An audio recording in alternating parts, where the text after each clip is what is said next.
Pace a tutti. Amen. Alziamoci in piedi. Tu che non hai ancora avuto l'opportunità di prendere la mano del tuo fratello, o se già hai avuto l'opportunità di prendere la mano del suo fratello, prendila ancora una volta. Dice a lui: sia benvenuto nel nome di Gesù.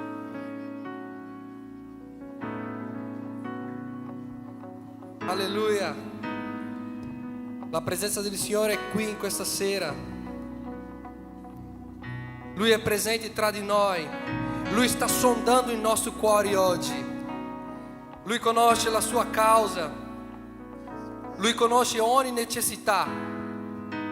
Lui conosce i nostri problemi, le nostre angosce, la nostra tristezza. Ma Lui oggi qui vuole guarire i nostri cuori. Lui oggi qui vuole farsi presente nei nostri cuori. Lui oggi qui vuole farsi in modo che usciamo da qui in questa sera pieno della tua gloria, pieno della tua unzione. Amen. Preghiamo, Signore. Dio Padre, grazie Signore, grazie per ancora una volta di essere qui, presente nella tua presenza, per glorificare, per esaltare, innalzare il tuo nome, perché tu è Re. Tu regna su tutta la terra. Il Signore è glorioso, è maestoso, è un Dio potente, pieno di gloria. Alleluia. Dio Padre, che la tua unzione possa essere su di noi in questa sera, che il tuo Spirito possa sondare il nostro cuore, che il tuo Spirito possa togliere tutta la tristezza, tutta l'angoscia, e che possiamo uscire da qui in questa sera con la tua unzione sulla nostra vita, con il tuo brillo, che la tua potenza possa essere su di noi, perché possiamo, Dio, essere perseveranti nella tua strada, nei nomi di Gesù, nei nomi di Gesù. Fassi presente nella nostra vita, fassi presente nel nostro mezzo oggi qui in questa sera, nei nomi di Gesù. Facciamo un applauso al nostro Re che vive, al nostro Re che vive nei nostri cuori.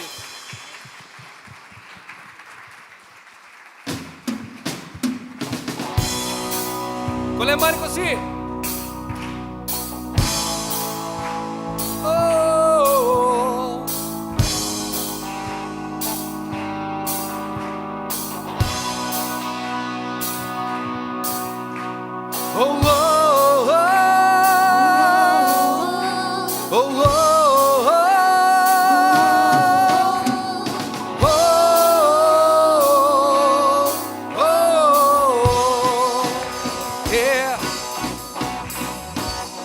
Seguitati, ma non siamo crollati, perplessi, ma non siamo disperati, siamo ancora in piedi,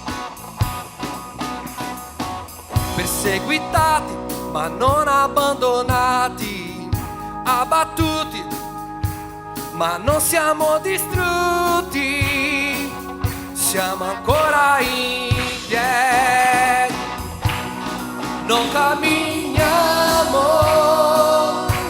per ciò che vediamo, quello che ci muove è ciò in cui crediamo. Nazione Santa, noi siamo la Chiesa, viviamo per fede, siamo ancora in piedi. Oh, oh, oh, oh, oh, oh, yeah. Così, perseguitati ma non abbandonati, abbattuti ma non siamo distrutti, siamo ancora in piedi.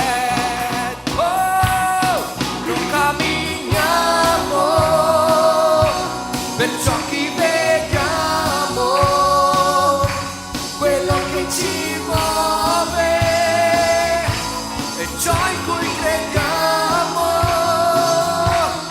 Nazione Santa, noi siamo la Chiesa, viviamo per fede, siamo ancora in piedi. Tutti così.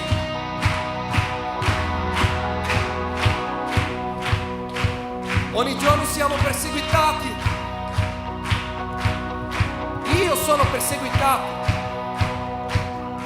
Questa settimana sono stato perseguitato. Mi hanno affrontato questa settimana con parole che potevano buttarmi giù. Ma io non ho mollato, perché lo so che la Chiesa di Cristo, anche se è perseguitata, siamo ancora in piedi nel nome di Gesù. Siamo ancora in piedi nel nome di Gesù, perché Dio è con noi, e se Dio è con noi, chi sarà contro di noi? Tutti così. La persecuzione non fermò la sua Chiesa, il Colosseo non fermò la sua Chiesa, i leoni non fermarono la Chiesa del Signore. Noi sappiamo che l'inferno non può vincere, noi avanzeremo e grideremo che nessuno può fermare la Chiesa del Signore. Tutti insieme. La persecuzione non fermò la sua Chiesa, il Colosseo non fermò la sua Chiesa, i leoni non fermarono la Chiesa del Signore. Noi sappiamo che l'inferno non può vincere, noi avanzeremo e grideremo che nessuno può fermare la Chiesa del Signore. Ancora una volta. La persecuzione non fermò la sua Chiesa, il Colosseo non fermò la sua Chiesa, i leoni non fermarono la Chiesa del Signore. Noi sappiamo che noi avanzeremo e grideremo che nessuno può fermare la Chiesa del Signore. Non camminiamo per ciò che vediamo. La Chiesa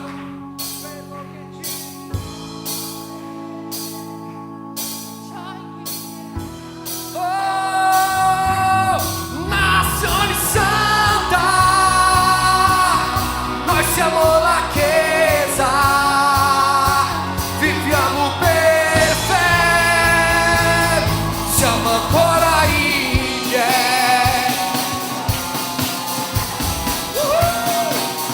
Siamo ancora in piedi, non camminiamo per ciò che vediamo, quello che ci muove è ciò in cui crediamo. Nazione Santa, noi siamo la Chiesa, viviamo per fede, siamo ancora oh, oh, oh, oh, oh, oh.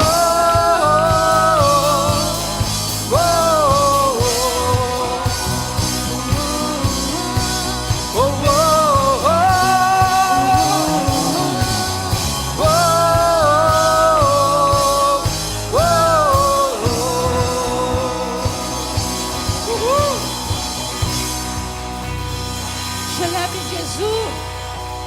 Ancora più forte, applaudi il nome di Gesù. Alleluia.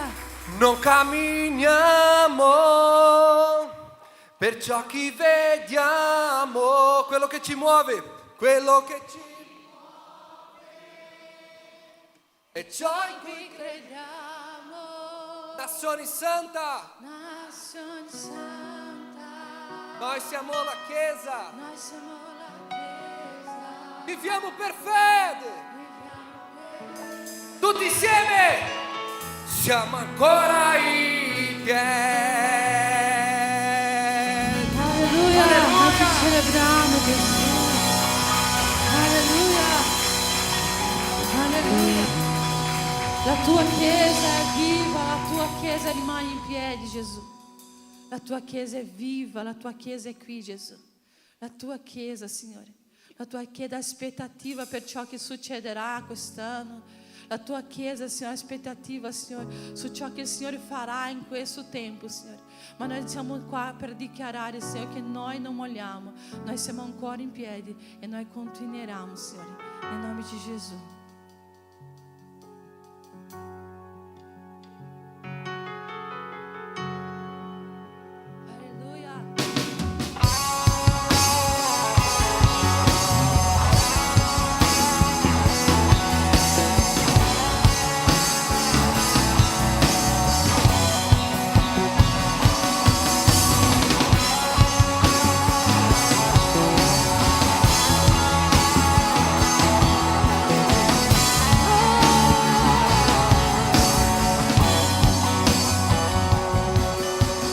Sobre o trono de justiça em eterno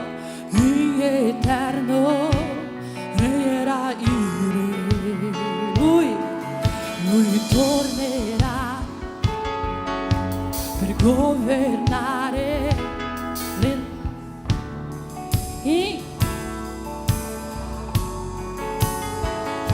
Rugisca il leone davanti.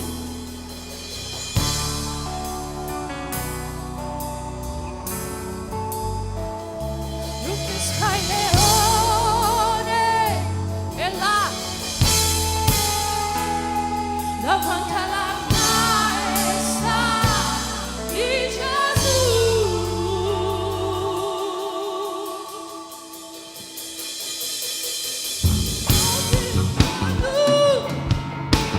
Di giustizia, Re eterno, regnerà il Re,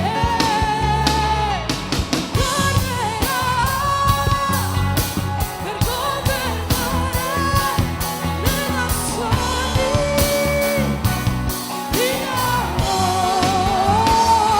Rugisca il leone e la terra trema. Davanti alla maestà di Gesù, rugisca il leone e la terra trema. Davanti alla maestà di Gesù, rugisca il leone e la terra trema. Davanti alla Gesù,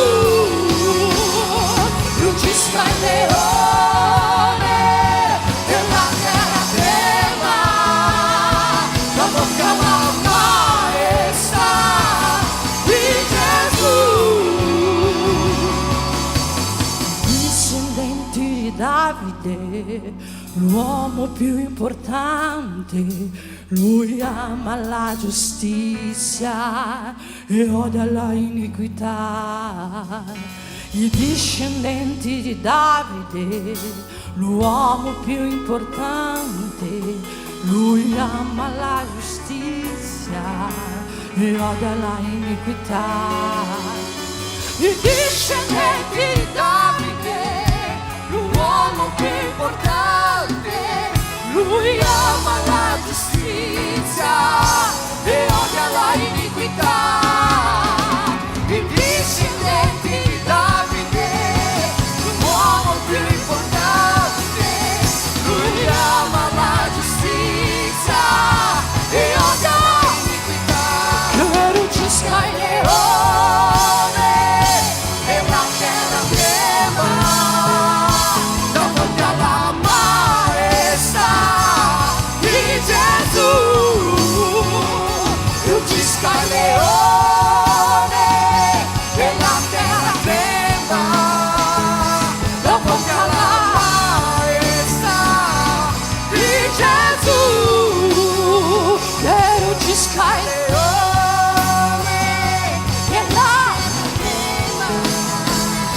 davanti alla maestà di Gesù.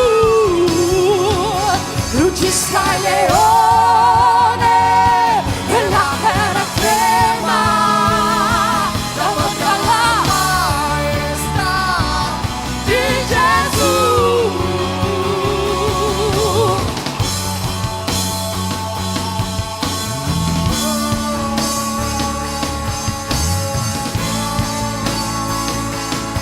Dichiariamo che si apre il cielo.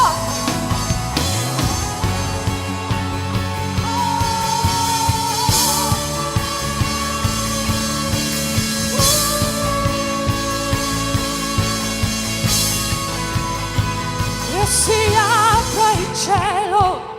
Tutti così. Noi crediamo in te. Che si apra il cielo, venga io. Noi crediamo in te. Ancora una volta. Che si apra il cielo, venga il tuo regno. Noi crediamo in te, grande Dio. Che si apra il cielo, venga il tuo regno. Noi crediamo in te, grande Dio. Che il cielo serrato si apra, che venga il tuo regno, Signore. In te c'è la nostra speranza, grande Dio. Che il cielo serrato si apra, che venga il tuo regno, Signore. In te c'è la nostra speranza, grande Dio. Che il cielo serrato si apra,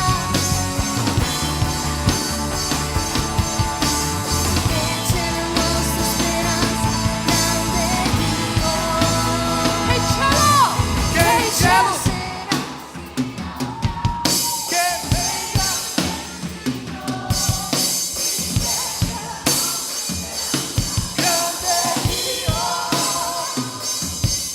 che il cielo serrato si apra, che venga il tuo regno, Signore. In te c'è la nostra speranza, grande Dio. Che il cielo serrato si apra, che venga il tuo regno, Signore. In te c'è la nostra speranza, grande Dio.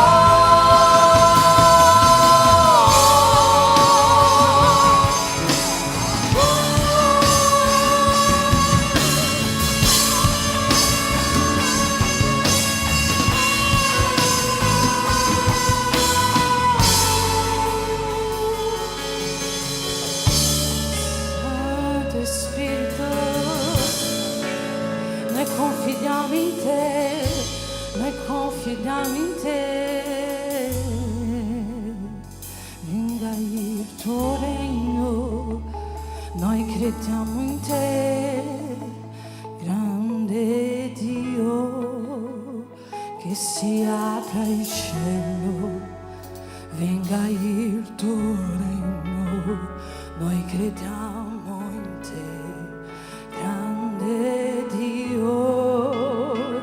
Che si apra il cielo, venga il tuo regno, noi crediamo in te, grande Dio. Che si apra il cielo, venga il tuo regno, noi crediamo in te, grande Dio. Spirito Santo, noi crediamo in te, Gesù. Noi crediamo in te, Gesù.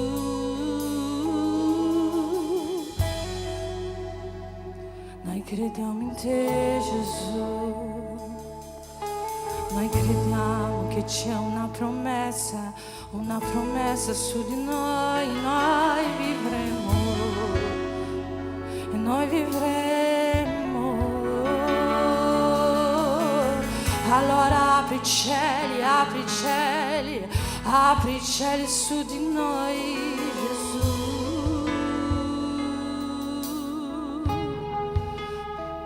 Apri i cieli su di noi.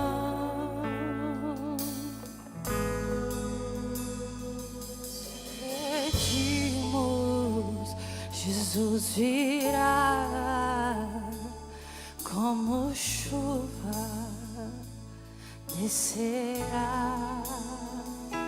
Se pedimos, Jesus virá como chuva, descerá.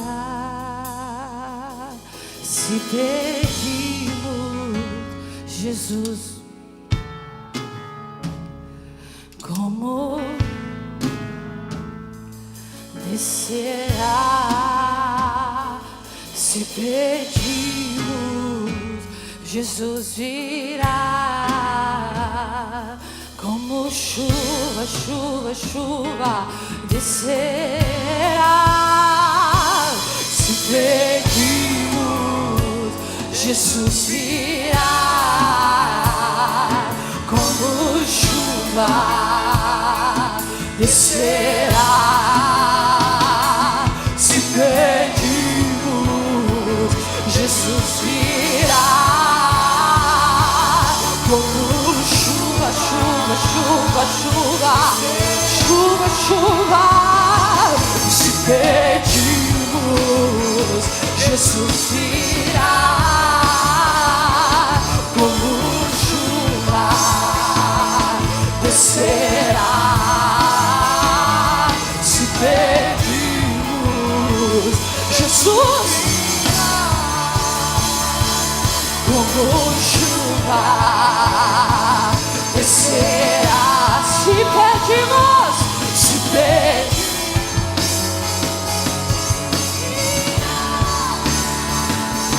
como chuva, descerá.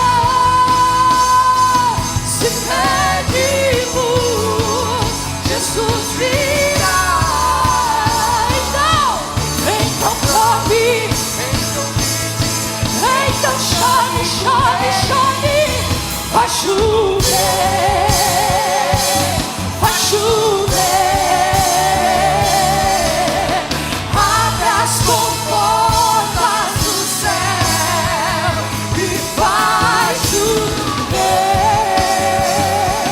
vai chover.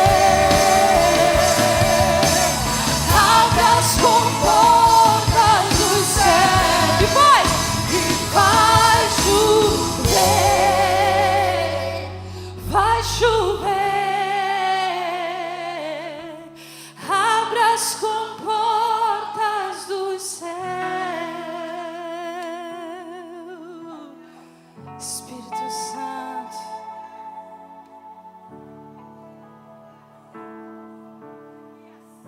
Espírito, Aleluia, Espírito de Dio. vieni battesa a ti.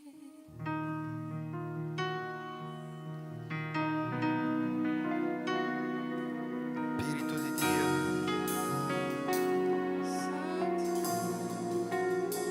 Venga su di noi come un vento impetuoso. Battezzaci i nostri cuori. Entra nel nostro cuore, Signore. Guarisci le ferite.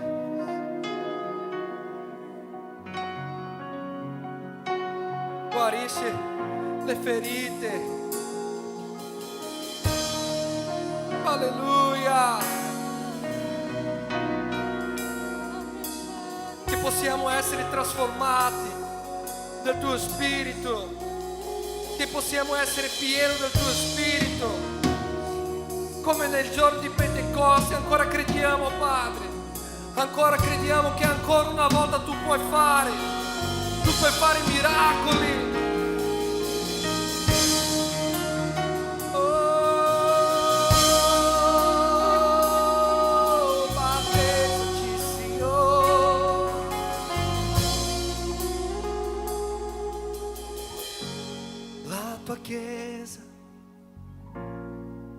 unità, solo popolo e un solo cuore.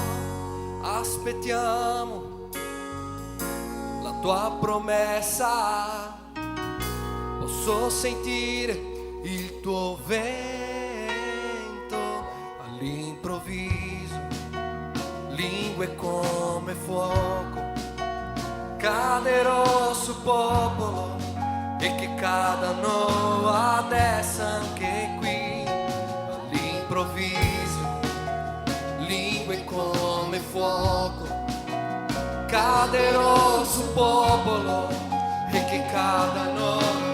Senta la presenza dello Spirito Santo di Dio. E quando il cielo si unirà alla terra,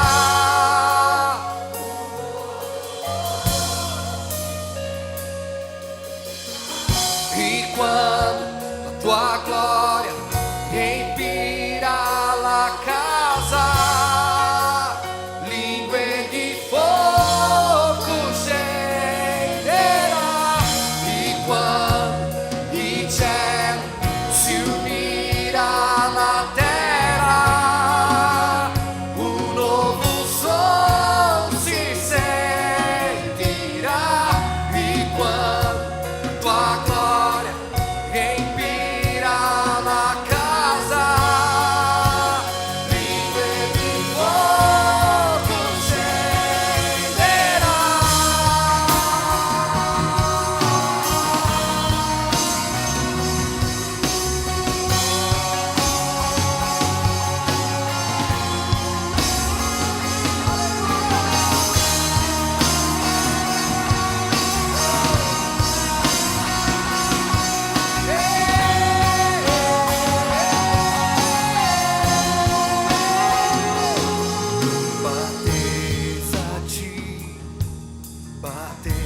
Battezzaci con fuoco e gloria.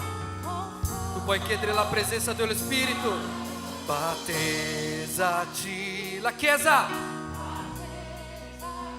con fuoco e gloria.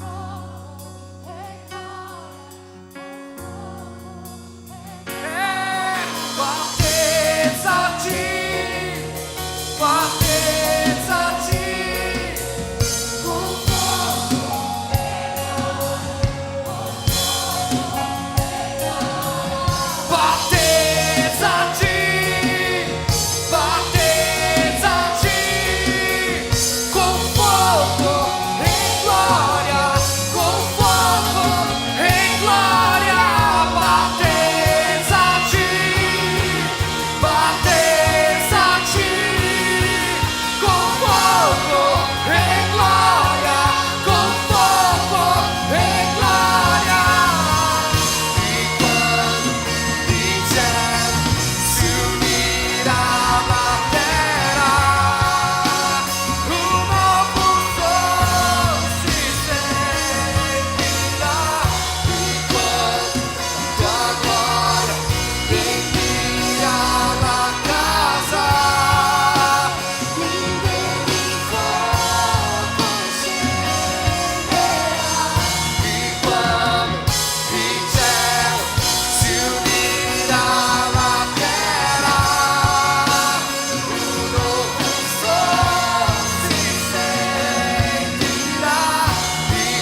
gloria.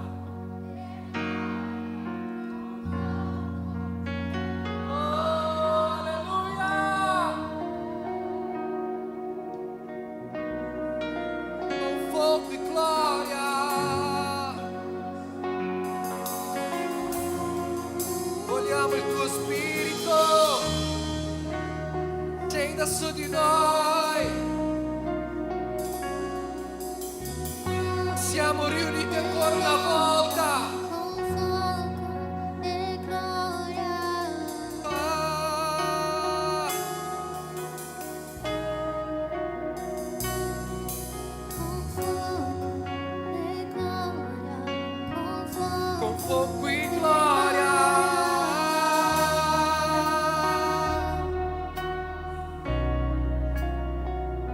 Alleluia. Se tu credi che il Signore può guarire le ferite, se tu credi che il Signore può togliere la tristezza della tua anima, è oggi, con fuoco e gloria.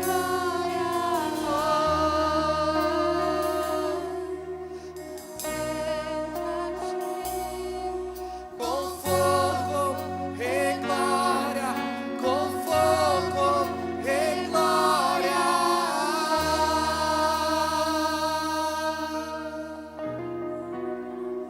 Alleluia. Questo fuoco, questa gloria sono qua presenti questa sera. Io sto percependo lo Spirito Santo di Dio. Lo sento qua presente, lo sento in mezzo a noi, intorno a noi e soprattutto lo sento dentro di me. Che questa sera possa essere la sera in cui lo Spirito Santo possa toccare il tuo cuore in un modo nuovo, in un modo diverso, in un modo unico. Se già non l'ha fatto, se già non ha lavorato a te fino a questo momento, apri il tuo cuore a Dio. Apri il tuo cuore a questo Spirito, perché Lui vuole riempirlo, vuole riempirti, vuole prenderti completamente, vuole portarti a vivere un'altra vita, un'altra dimensione, qualcosa di nuovo, di unico che non hai mai vissuto e che non hai neanche mai immaginato o pensato di poter vivere. Lo Spirito Santo può farti vivere tutto questo e Dio vuole portarti a viverlo. Che il tuo cuore possa essere aperto durante tutta questa serata. Ancora sono sicuro che Dio vuole parlare con te. Amen. Facciamo un applauso al nostro Signore Gesù in questo momento.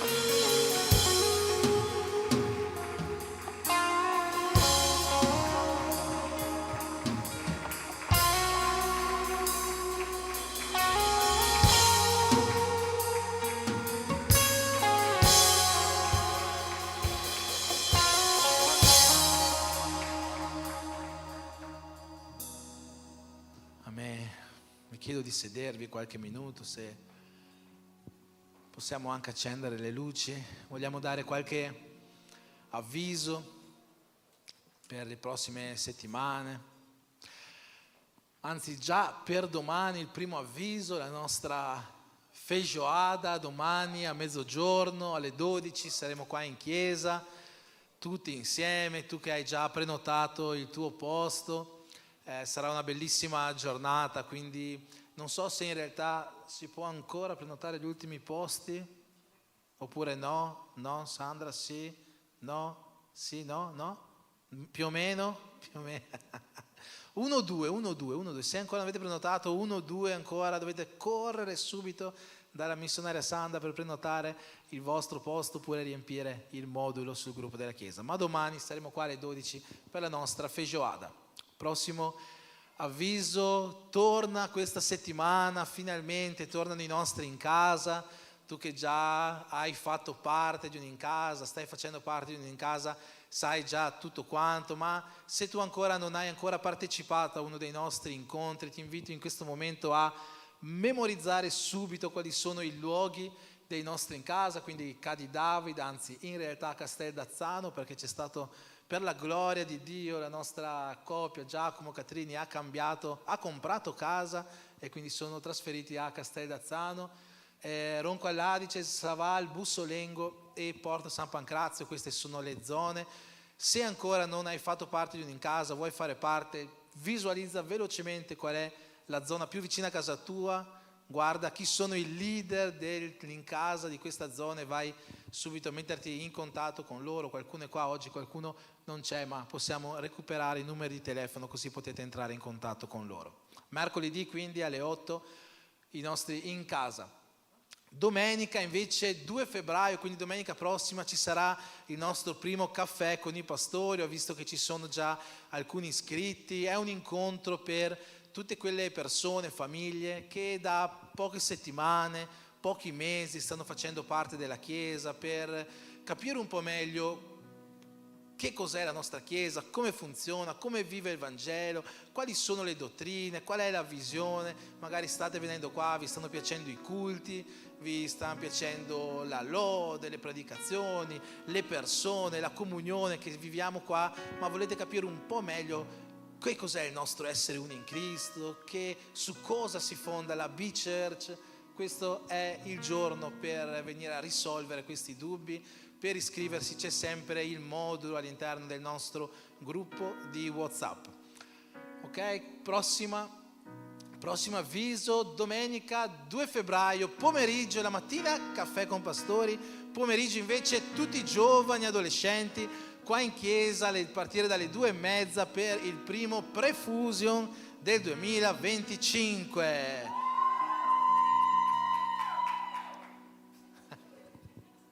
E successivamente al Prefusion alle 16 c'è il primo Fusion dei giovani adolescenti di quest'anno, il titolo Lavori in corso. Questo succederà domenica prossima.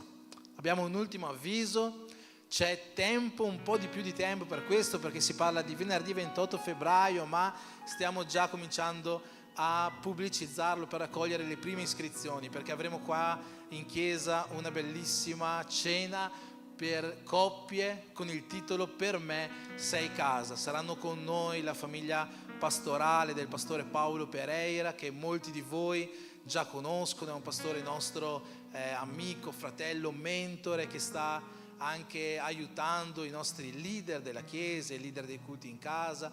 Ha già ministrato per gli uomini proprio una parola su matrimonio, e abbiamo visto quanto può aiutare le coppie. Ma non sarà da solo, sarà qua anche sua moglie Rosa, e quindi sono sicuro che sarà una serata meravigliosa alla presenza di Dio per rafforzare l'unità delle nostre case. Quindi per la prenotazione c'è sempre il modulo sul gruppo della Chiesa. Come ho detto anche la settimana scorsa, se tu non fai parte del gruppo WhatsApp della Chiesa, questo è il problema, perché non hai accesso a nessuna di queste cose. Quindi per fare parte del gruppo WhatsApp della Chiesa o venite a parlare con me, con la pastora Andrea, oppure su Instagram c'è il link per accedere. Bene, abbiamo finito con gli avvisi, quindi vi chiedo di rialzarvi in piedi, così facciamo un po' di sport. Ho sentito che oggi c'è più freddo del solito, no? Ci alziamo in piedi, facciamo una corsetta sul posto. E in questo momento, tu che oggi hai separato la tua decima da portare alla casa del Signore, la tua primizia, o tu che sei stato toccato durante questo primo momento di questa serata per portare un'offerta alla casa del Signore per il mantenimento di quest'opera, per pagare le bollette, per pagare l'affitto, tutte le varie spese che abbiamo. Tu che sei stato toccato perché credi che all'interno di questa casa ancora Dio restauri vite, ancora Dio salvi anime, ancora Dio possa portare rinnovo a molte famiglie, allora in questo momento sei benvenuto a portare la tua offerta. Puoi portarla qua nel nostro caro amico, la nostra cara scatoletta, se no c'è la missionaria Katia o Dieula là dietro col POS, se vuoi fare la tua offerta in questo modo. E non voglio dimenticare di dirvi che ci sono anche le nostre buste per le offerte per il Dipartimento di Missioni, B-Mission, che si occupa di sostenere l'opera missionaria della nostra Chiesa. Abbiamo, per chi non lo sapesse, una missionaria in viaggio, stiamo aiutando, contribuendo affinché l'opera di Dio possa essere realizzata attraverso di lei in queste missioni. La feijoada di domani sarà una feijoada di cui tutti i ricavi saranno destinati a quest'opera missionaria. e quindi se vuoi fare la tua offerta per missioni, in questo modo ci sono le buste là dietro. Amen. Preghiamo insieme. Signore Gesù, ti ringraziamo Signore, ti ringraziamo per tutto ciò che noi abbiamo, ti ringraziamo perché sappiamo che tutto questo viene da te ed è possibile solo grazie a te. In questo momento, Signore, noi preghiamo per le nostre decime, per le nostre offerte, per quel poco, Signore, che tu ci hai dato e che oggi vogliamo restituirti, vogliamo portare alla tua casa, onorandoti e adorandoti in questo modo. Benedici queste offerte che possano essere usate al meglio per la tua opera e benedici tutta la tua Chiesa nel nome di Gesù. Amen.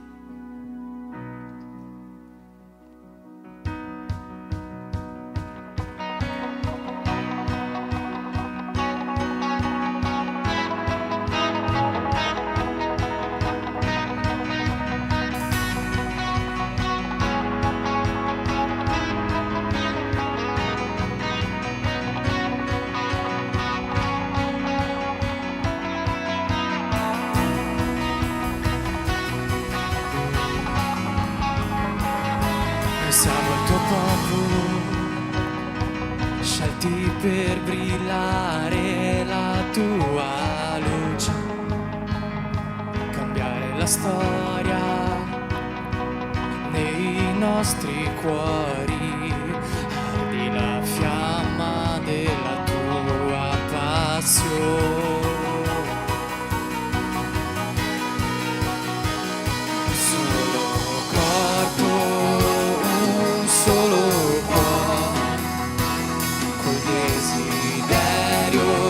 Servirti, Signore.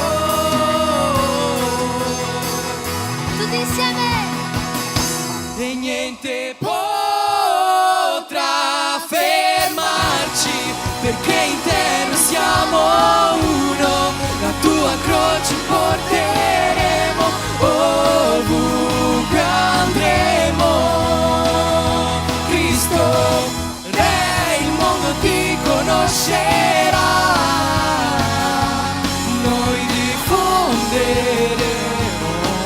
La tua salvezza.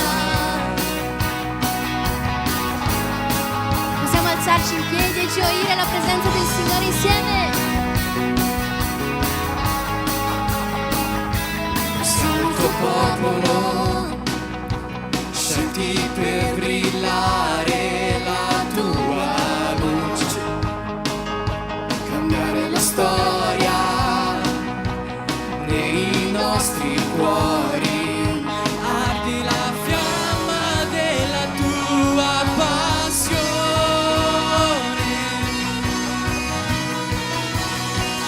Un solo corpo, un solo cuore, col desiderio di servirti, Signore.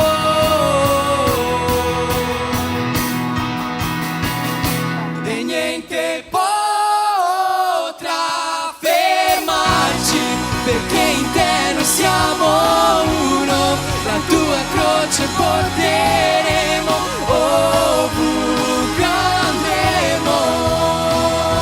Cristo Re, il mondo ti conoscerà. Noi diffonderemo la tua salvezza.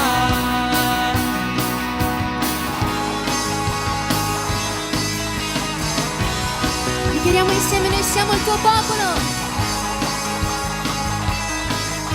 Siamo il tuo popolo, eccoci in te. Insieme siamo uno in te. Noi siamo il tuo popolo, eccoci qui, siamo uno in te. Noi siamo uno in te.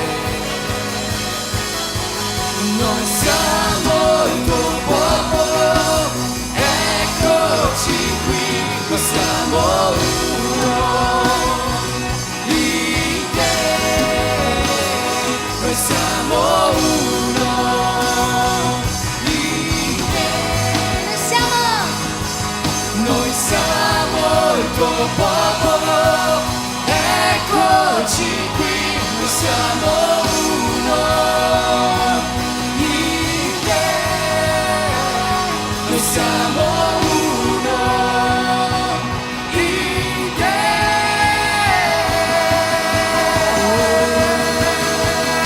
E niente potrà fermarci, perché in te noi siamo uno.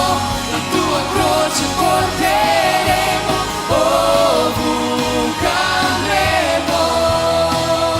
Cristo Re, il mondo ti conoscerà.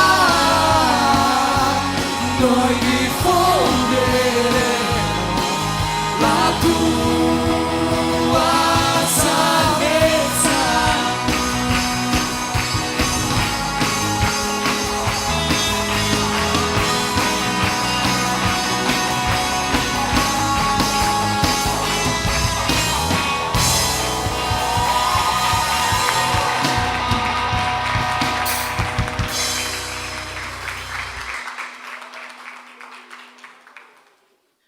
Amen. Finché siamo ancora in piedi, aspetta a sederti, presentiamo i nostri visitanti di questa sera. Oggi sono con noi Eric e José, amici di Reginaldo, qua davanti, benvenuti, e Elsie, amica di Claudia, giusto?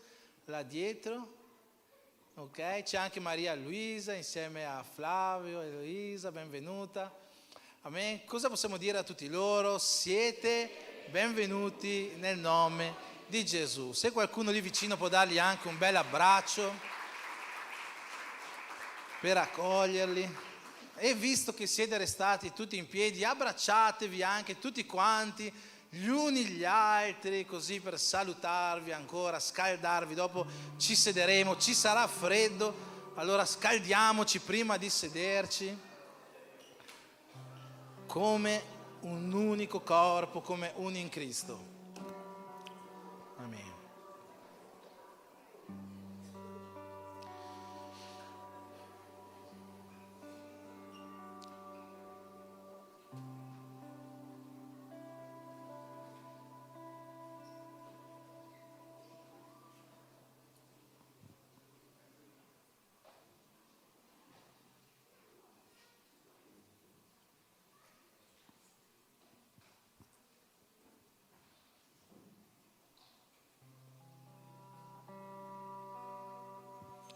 Amen.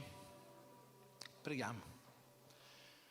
Signore Gesù, ti ringraziamo, Signore, per questa bella serata, meravigliosa e sovrannaturale serata che ci stai facendo passare alla tua presenza. Ti chiediamo in questo momento, nel momento della predicazione della tua parola, che, Signore, tu possa toccare i nostri cuori, cambiare le nostre menti, che tu possa lavorare in noi secondo la tua volontà.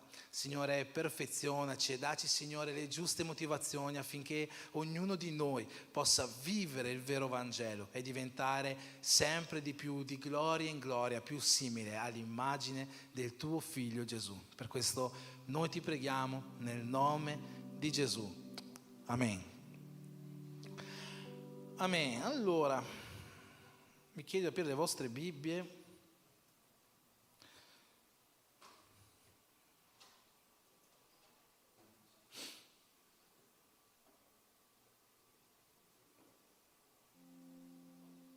Vi chiedo di aprire le vostre Bibbie.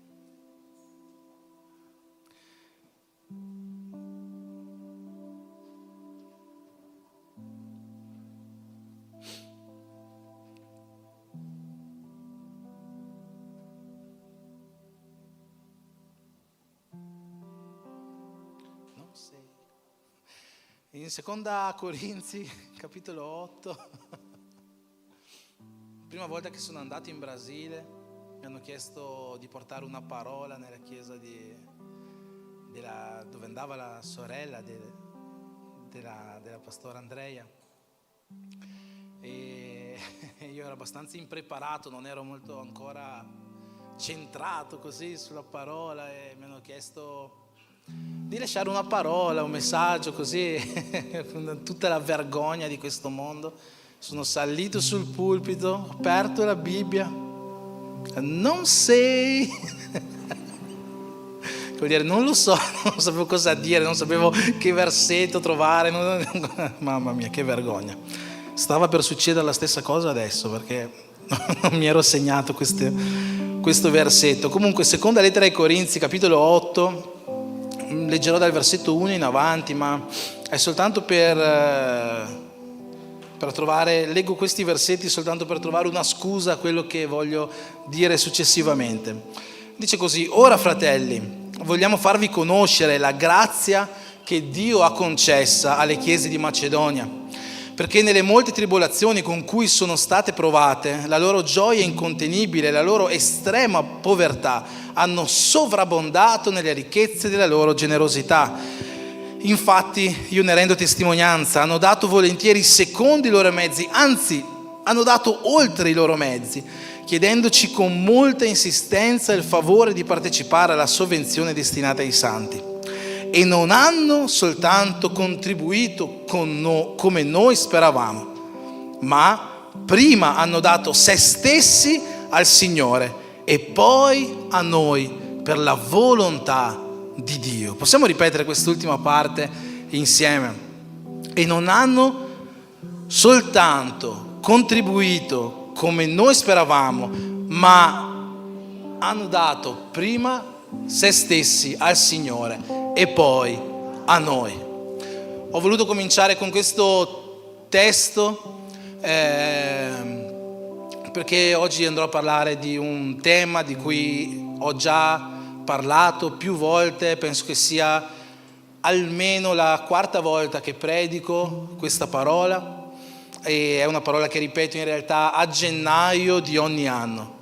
Ogni gennaio predico questa parola, proprio magari anche profeticamente per cominciare l'anno, già avendo questa esortazione, questa motivazione di fondo per compiere la nostra vita cristiana.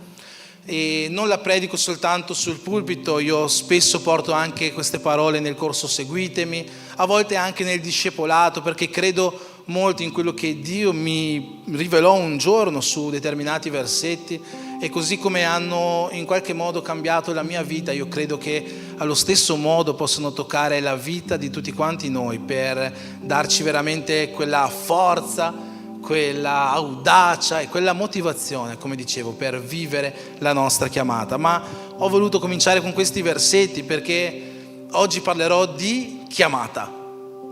E quando si parla di chiamata, io almeno in questa parola non parlerò direttamente della morte e resurrezione di Gesù. Non parlerò probabilmente, magari non so tutto quello che dirò ancora, ma probabilmente non parlerò direttamente della grazia di Dio, no? E quindi quando non si toccano questi temi su un pulpito, spesso si viene a pensare che la predica non è una predica cristocentrica, no? Come si dice, non è Cristo al centro della predica, ma magari è una predica antropocentrica, cioè l'uomo è al centro della predica, noi siamo al centro. Io voglio attraverso questi versetti dimostrarvi che ciò che dirò assolutamente non è antropocentrico, anche se magari non parlerò direttamente della morte, della resurrezione di Gesù, della grazia, della dispensazione, tutte queste cose. Perché come abbiamo visto, questi fratelli della Macedonia che sono stati elogiati da Paolo in questi versetti, loro hanno donato più di quello che avevano. E quando dicono più di quello che avevano, veramente non so che cosa si potesse intendere, ma hanno dato più di quello che avevano per aiutare gli altri, per aiutare le altre chiese, per aiutare gli altri fratelli, donandosi prima a Dio e poi agli altri. Per questo motivo, quando noi compiamo e viviamo la nostra chiamata, per quanto oggi posso dare magari delle motivazioni, istruzioni per noi stessi, noi ci stiamo consegnando per prima cosa a Dio.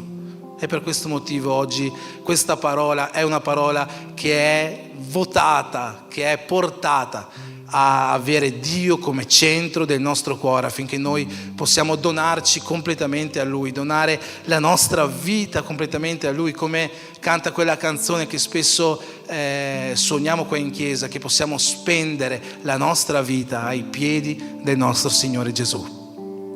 Bene, dopo questa premessa andiamo a vedere il primo vero versetto di questa parola, che si trova nella lettera ai Romani, capitolo 1, versetto 1.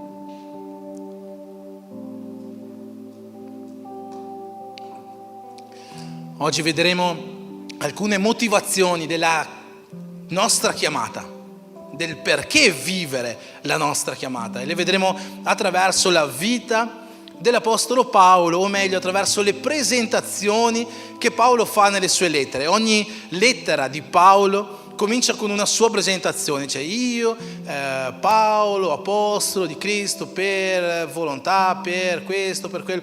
Ogni lettera di Paolo comincia con una presentazione. Ma in questa prima che andremo a vedere capiremo proprio una cosa molto importante. Romani 1,1 dice: Paolo, servo di Cristo Gesù, chiamato a essere apostolo. Quello che noi dobbiamo intendere al principio, per poi sviluppare tutto il resto della parola, è capire che Paolo era chiamato. Paolo aveva su di sé una chiamata. E voglio che noi cominciamo con questo intendimento, perché la chiamata che era su Paolo è la stessa chiamata che è su di noi. Fabio, fammi un piacere, puoi andare nella sala pastorale? Sul tavolo a destra c'è un quadro oro, se puoi portarlo qua un attimino. Vi farò vedere il mio regalo di Natale, uno dei miei regali di Natale che mi ha regalato mia moglie. Tutti quanti noi abbiamo la chiamata, così come Paolo era chiamato, viveva questa chiamata. E caspita, se abbiamo un esempio di una persona che ha vissuto appieno la sua chiamata, noi potremmo parlare di chiamata trovando motivazioni, grazie mille. Noi potremmo parlare di chiamata trovando motivazioni, lo nascondo così so che siete curiosi, ma potremmo parlare di chiamata prendendo l'esempio di qualsiasi altra persona che troviamo all'interno della parola, ma io credo che Paolo sia forse la persona che più di tutti ha vissuto la sua chiamata con intensità, senza mai voltarsi indietro, soffrendo di tutto veramente. Ha sofferto la persecuzione, ha sofferto la prigionia per 2 volte. Paolo è stato lapidato pubblicamente, lapidato per essere ucciso, non perché gli tirassero 2 o 3 sassetti, doveva essere morto in quelle lapidazioni. 2 volte è stato lapidato, 2 volte si è salvato, ma nonostante questo, per la sua chiamata, lui è stato addirittura martirizzato a Roma sotto il governo, sotto il regnato, l'impero di Nerone. Paolo è una persona che non si è mai tirato indietro dal vivere appieno la sua chiamata, e per questo motivo credo che forse non ci sia quantomeno all'interno del Nuovo Testamento, escludendo ovviamente Gesù, una persona alla quale ispirarci così tanto come a Paolo, per vivere appieno e intensamente la chiamata che è su di noi. Perché dico la chiamata che è su di noi? C'è un versetto che io spero che molti di voi già conoscono a memoria, ma se non lo conoscete oggi ve lo farò imparare, che è un versetto che a me piace tanto, è un versetto che io ripeto spesso, è un versetto che mi sprona ogni giorno della mia vita. È un versetto che ho fatto ho fatto scrivere all'Andrea su questo quadro che mi ha regalato a Natale. Non so se ci vedete, ma se non ci vedete, magari Alex ci mette qua dietro 2 Timoteo 1,9, che dice: Egli ci ha salvati e ci ha rivolto una santa chiamata. Questo quadro io ho il desiderio di metterlo nella sala pastorale, perché in quella sala ci vanno persone magari che fanno riunioni ministeriali insieme a noi, ci vanno persone che vanno a intercedere, ci vanno persone che stanno vivendo, che vogliono vivere la loro chiamata. E ho piacere che tutte queste persone, come anche io ogni volta che ci entro, possano guardare questo quadro e vedere Dio mi ha salvato e mi ha rivolto una santa chiamata. Ognuno di noi che è stato salvato da Dio, ognuno di noi che un giorno ha già accettato Gesù, guarda, lo mettiamo qua così, eccolo, tac.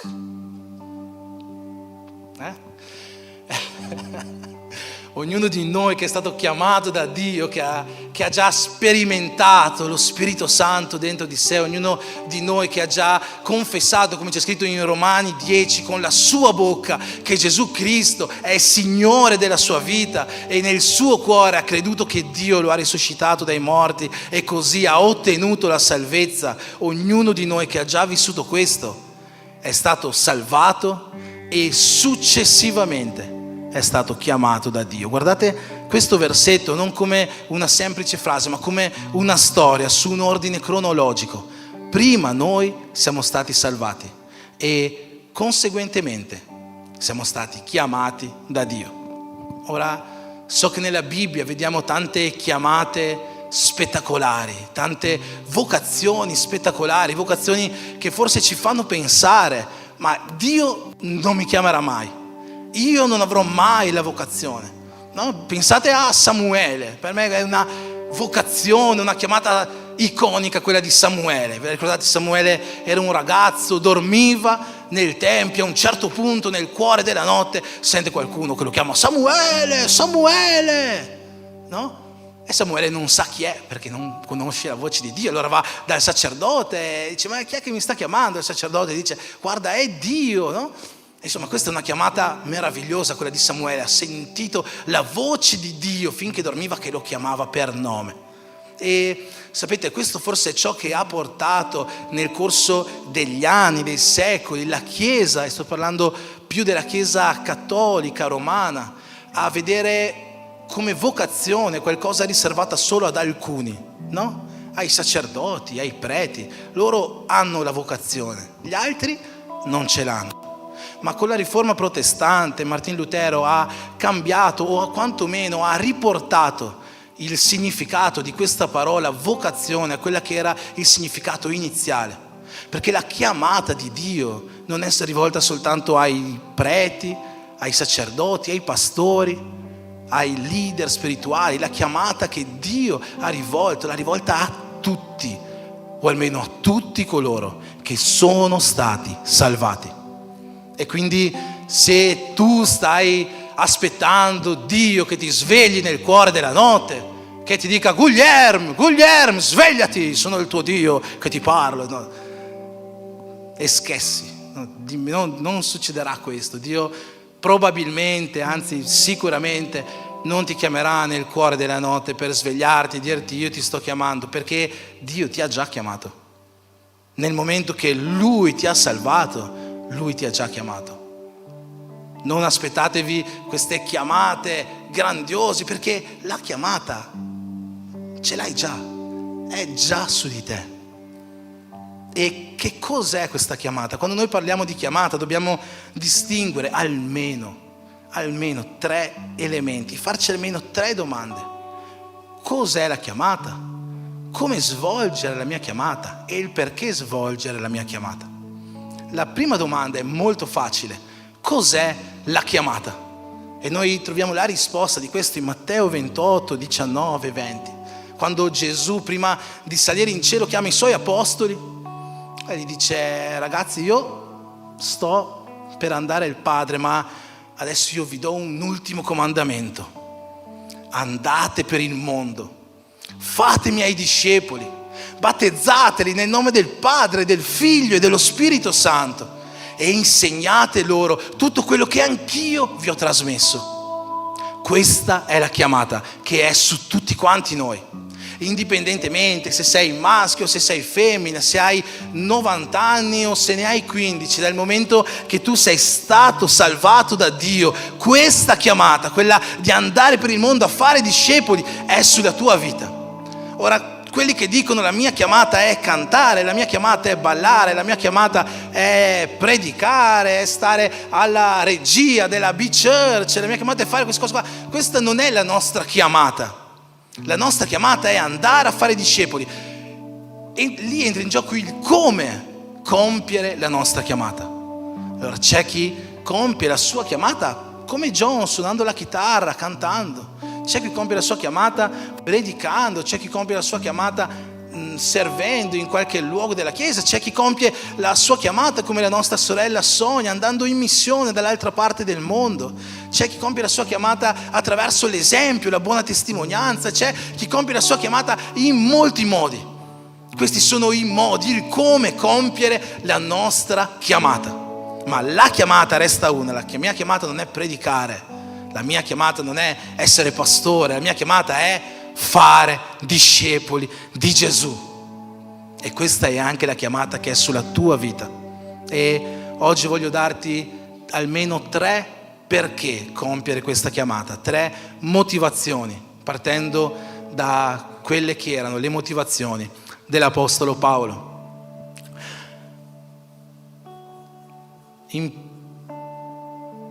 Partiamo dalla seconda lettera a Timoteo, capitolo 1, versetto 1.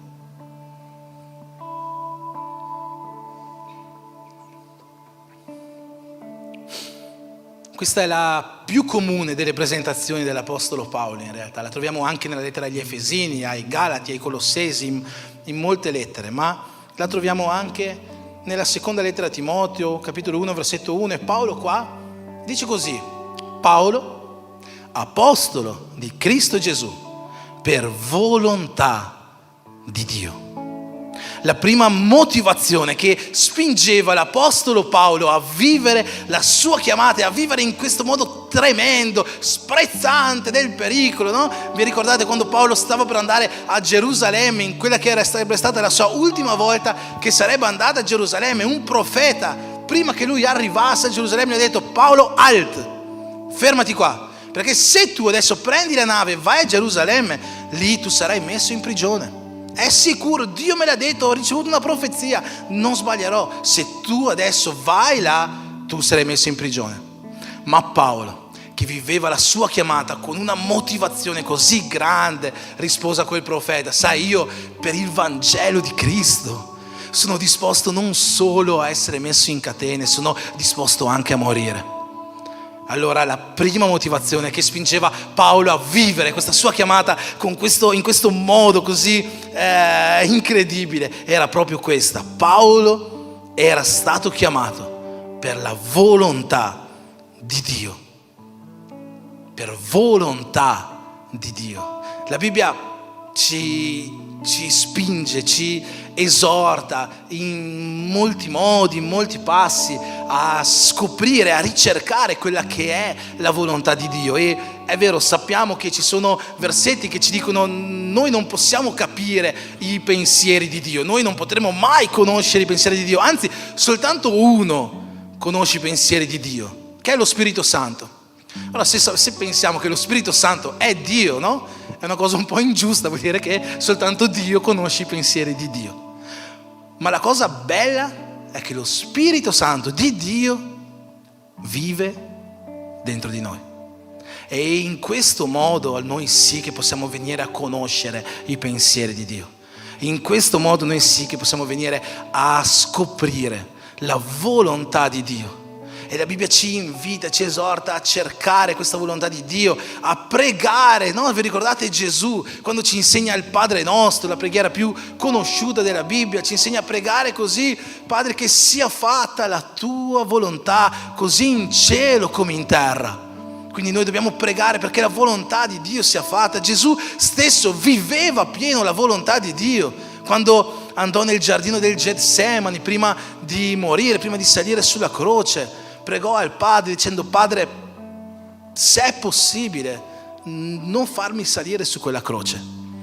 Gesù disse in realtà così: se è possibile, allontana da me questo calice, allontana da me questa prova, ma in ogni caso che sia fatta non la mia, ma la tua volontà. La parola di Dio ci invita, ci esorta, ci insegna a ricercare questa volontà di Dio, a vivere questa volontà e a allineare anche la nostra volontà con la volontà di Dio. Ma in che modo comprendere la volontà di Dio? In realtà ho detto questo anche un paio di settimane fa. In che modo capire qual è la volontà, quali sono i pensieri dello Spirito Santo? In che modo capire qual è la volontà di Dio? Lo Spirito Santo, Dio quindi, ha un desiderio di vita e di pace. Questi sono i desideri dello Spirito Santo. E quindi quando noi stiamo facendo qualcosa, quando noi vediamo qualcosa che porterà vita, quella sì che è la volontà di Dio. Ciò che porta vita è la volontà di Dio. Ciò che porta morte non è la volontà di Dio. E noi possiamo scegliere vita. Sapete?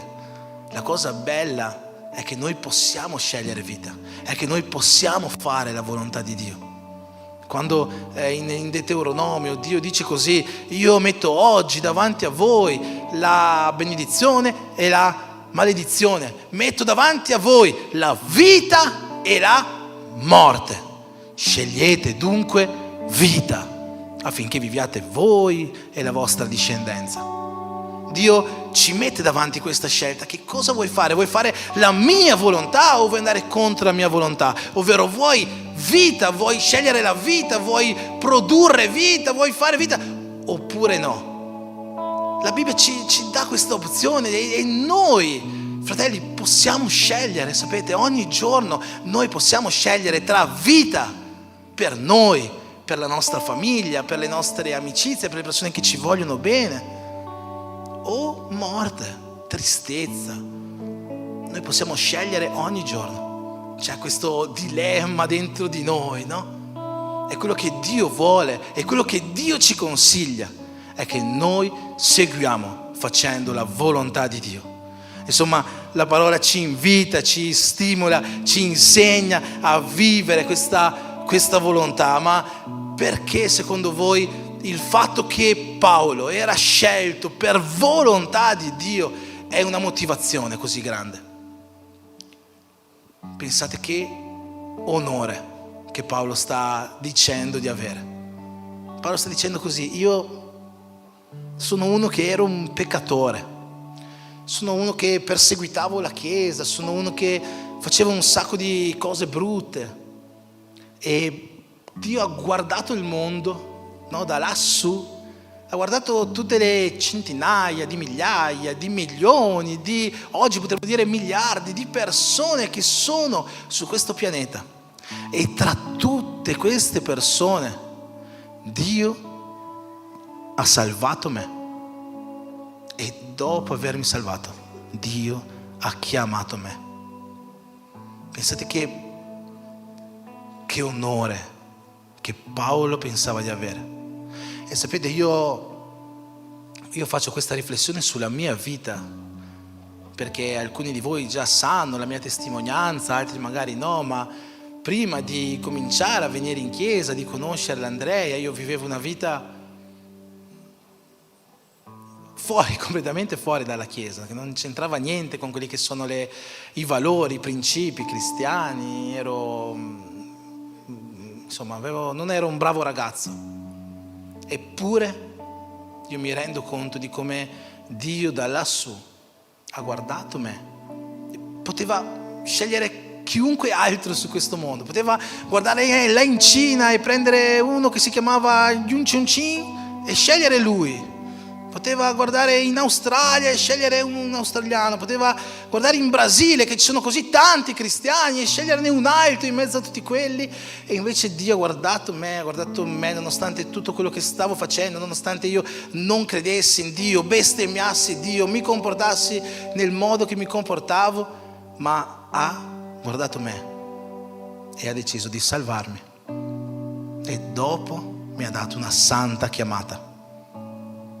E è qualcosa di, per me, incredibile e meraviglioso, è un onore, sapete? E penso che ognuno di voi può dire la stessa cosa. Ognuno di voi è stato scelto particolarmente da Dio. Dio poteva scegliere qualsiasi altra persona in questi 7, 8, 9 miliardi che siamo, ma Dio ha scelto te. Ti ha salvato. Ti ha scelto per vivere l'eternità insieme a Lui. E poi ti ha chiamato affinché tu potessi andare a conquistare altre anime su questa terra.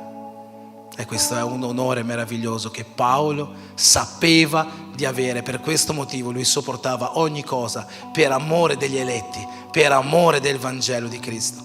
E anche noi dobbiamo vivere con questa motivazione. Dio ha scelto te. Puoi dire alla persona di fianco a te: Dio ha scelto te. Poi diglielo convinto, profeticamente, con forza: Dio ha scelto te. Dio ha scelto te. Per quanto incredibile e impossibile che ti possa sembrare, Dio ha scelto te. Lui ti ha amato per primo, ti ha riscattato dal peccato, ti ha donato la vita eterna e una santa chiamata. Il secondo motivo che spingeva l'Apostolo Paolo a vivere questa chiamata in questo modo meraviglioso lo troviamo invece nella prima lettera a Timoteo, capitolo 1, versetto 1, che dice così: Paolo, apostolo di Cristo Gesù, per ordine di Dio.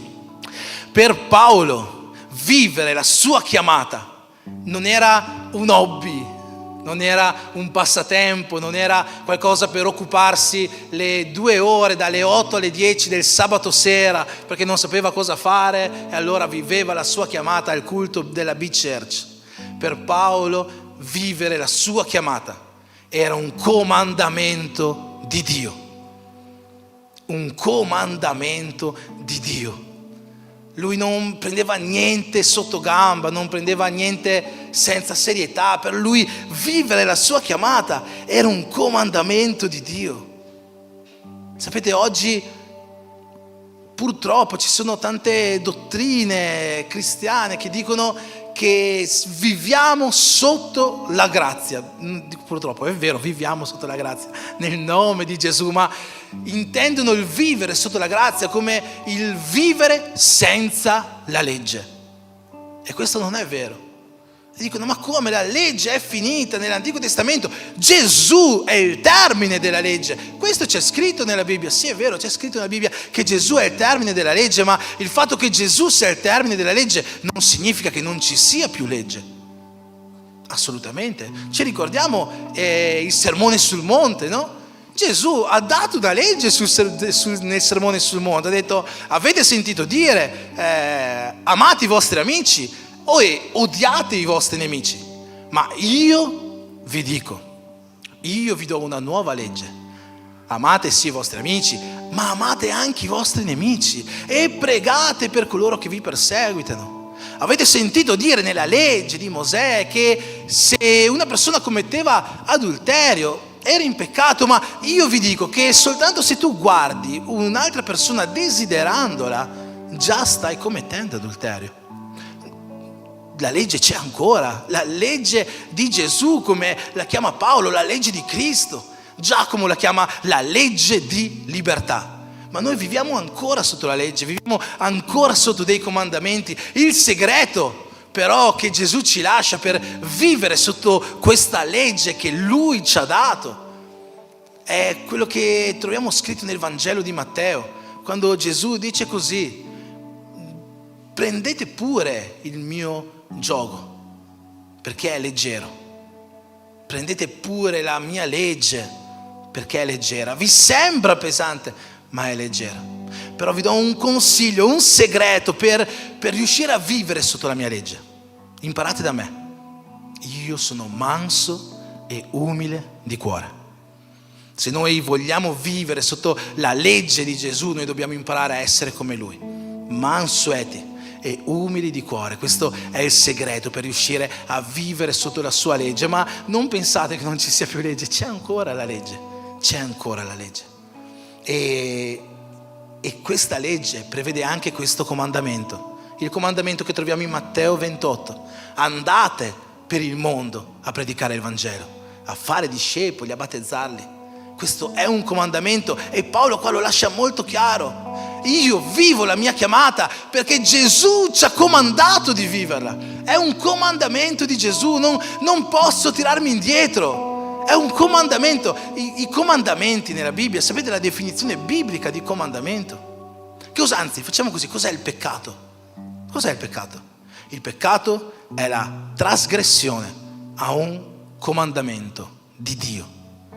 Nell'Antico Testamento i comandamenti erano la legge civile del popolo, no? Come qua oggi abbiamo il codice civile, le leggi, la Costituzione. I comandamenti di Dio erano la legge civile del popolo, erano anche la legge morale del popolo, ma più di ogni altra cosa erano la legge spirituale del popolo. E quando una persona trasgrediva un comandamento, non soltanto era una persona che poteva essere messa in prigione o che poteva essere addirittura uccisa per i comandamenti che aveva trasgredito, più di ogni altra cosa la persona commetteva peccato contro Dio. E quindi qua Paolo sta semplicemente dicendo: ragazzi, io vivo la mia chiamata in questo modo, con questo ardore, senza paura della prigione, senza paura della morte, perché la chiamata che Dio mi ha dato è un comandamento sulla mia vita. E se io non compio la mia chiamata nel miglior modo possibile, io sto trasgredendo un comandamento, ovvero io sto peccando. Fratelli, sapete quanto è forte quello che la parola di Dio ci rivela? Ma dai, è impossibile, i peccati sono il vizio. Chi si droga sta peccando, chi uccide sta peccando, chi fa cose sconce al di fuori del matrimonio sta peccando. No, la trasgressione ai comandamenti di Dio è peccato. E Gesù ci ha lasciato un comandamento: andate per il mondo, andate per il mondo e fate i miei discepoli.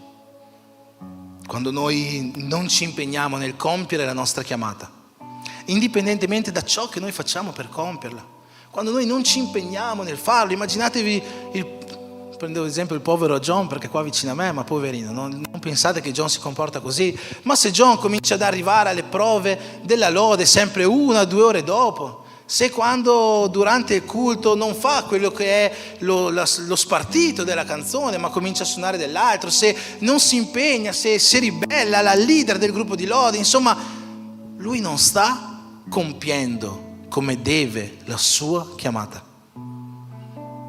E così, fratelli, anche noi, se noi non viviamo appieno la nostra chiamata, se noi non ci impegniamo nel compiere quello che Gesù ci ha detto di fare, se noi non usciamo per le strade a predicare il Vangelo, se noi siamo cattive testimonianze davanti agli altri, se noi viviamo in un modo sbagliato, se noi non viviamo appieno la nostra chiamata, noi stiamo peccando contro Dio.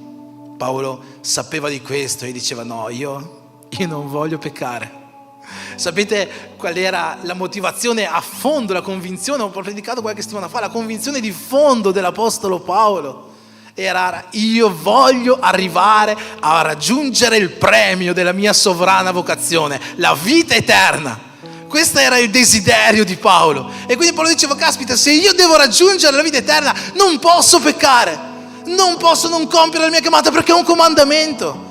Allora, se anche noi vogliamo raggiungere questa sovrana vocazione, questo premio, se anche noi vogliamo avere questa ricompensa, se vogliamo dire come Paolo: ho finito la corsa, ho combattuto il buon combattimento, ho conservato la fede, posso finalmente entrare nella vita eterna, nel paradiso, noi non possiamo peccare.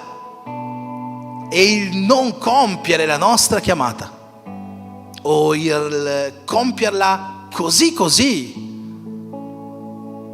è un peccato contro Dio. Passo all'ultimo velocemente, perché siamo già molto avanti con l'orario.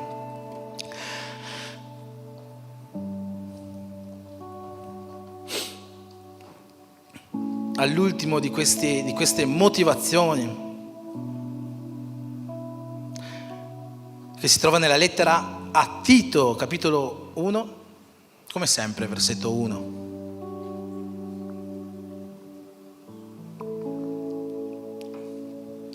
Dice così: Paolo, servo di Dio, e apostolo di Gesù Cristo per promuovere la fede degli eletti di Dio e la conoscenza della verità che è conforme alla pietà.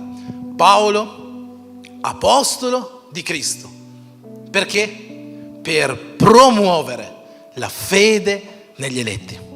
Questa è la terza motivazione che spingeva Paolo a vivere questa sua chiamata in questa maniera, con questo ardore, con questa forza, con questa voglia, perché lui era chiamato da Dio per volontà di Dio, perché Dio lo voleva, perché Dio lo ha scelto. Era chiamato da Dio e questa chiamata era un comandamento per lui, ma una delle motivazioni che spingeva Paolo è che Dio aveva chiamato Paolo per compiere questa cosa incredibile, grandiosa, meravigliosa, unica che Gesù stesso prima di noi ha compiuto: promuovere la fede negli eletti.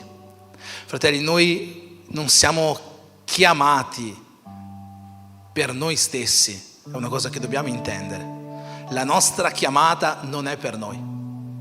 Se oggi io sono pastore non è per me, non è perché io torno a casa il sabato sera dopo il culto e dico: ah, guarda che bello, sono stato pastore oggi, sono salito sul pulpito, ho predicato. No, non è per me la mia chiamata. La chiamata del gruppo di lode non è per loro.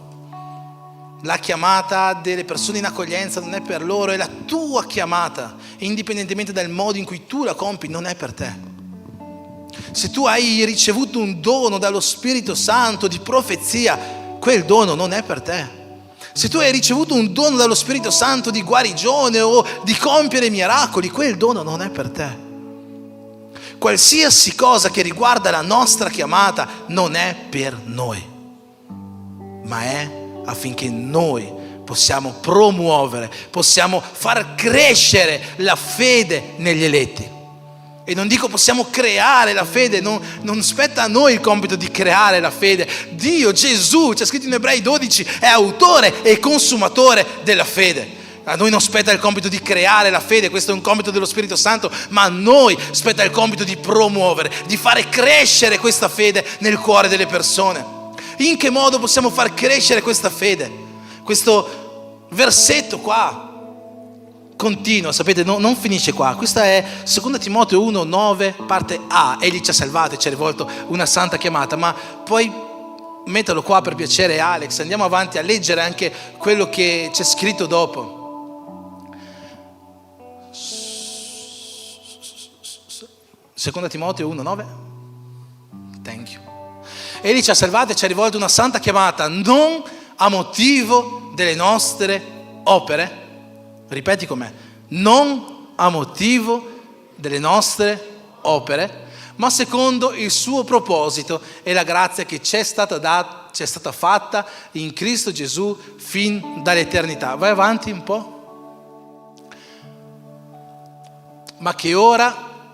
Ma che è stata ora manifestata con l'apparizione del Salvatore nostro Cristo Gesù, il quale ha distrutto la morte e ha messo in luce la vita e l'immortalità mediante il Vangelo. Versetto dopo: in vista del quale io sono stato costituito araldo, che significa testimone, ambasciatore, araldo, apostolo e dottore o maestro. Torniamo al versetto 9. Dio mi ha salvato e mi ha rivolto una santa chiamata, non a motivo delle nostre opere. Cosa vuol dire questo? Che Dio non ci ha salvato per le nostre opere, ok? Ma volete che vi riveli un segreto? Sapete in che modo noi possiamo promuovere la fede negli eletti? Secondo voi, se io sto fermo su una sedia 24 ore al giorno, posso promuovere la fede negli eletti? No. Grazie che hai risposto, Fabio. No, non posso. Affinché io possa fare questo, io mi devo muovere, io devo fare, io devo compiere opere. Ma come? Dio non ci ha salvato per le nostre opere, però adesso tu mi dici che devi compiere opere. Quando qua Paolo scrive questo testo non sta parlando delle opere che noi oggi possiamo fare, sta parlando delle opere del passato. Paolo sta dicendo: Dio non ti ha salvato perché una volta tu eri bello. Dio non ti ha salvato perché prima di convertirti tu eri bravo. Dio non ha salvato John perché prima di convertirsi era un grande musicista. Dio non ci ha salvato per le opere che abbiamo fatto nel passato. Ma è pur vero che Dio ci ha salvato per le opere che noi dobbiamo fare. Il versetto successivo dice che Gesù ha vinto la morte mettendo in luce la vita e l'immortalità per mezzo del Vangelo, del quale Paolo, così come Enrico, così come Andrea, così come William, così come Sonia, così come Alexander, così come tutti quanti noi siamo stati costituiti testimoni, apostoli e dottori. Ognuno di noi ha ricevuto la chiamata a fare quest'opera, a portare il Vangelo di Cristo. È in questo modo che noi possiamo promuovere la fede negli eletti. Dio non ci ha salvato per le cose che abbiamo fatto un tempo, ma sì, Dio ci ha salvato per quelle che noi possiamo fare. C'è scritto nella lettera agli Efesini che Dio ha già preparato le buone opere davanti a noi, che noi dobbiamo compiere affinché noi possiamo promuovere questa fede negli eletti. Sì, noi siamo stati chiamati affinché noi possiamo fare queste buone opere. Noi siamo stati chiamati per portare il Vangelo, noi siamo stati chiamati per predicare, per suonare. Noi siamo stati chiamati per salvare persone, fare discepoli di Gesù, battezzarli, insegnargli loro ciò che Gesù ha insegnato anche a noi. Per questo noi siamo stati chiamati, per fare crescere la fede negli altri.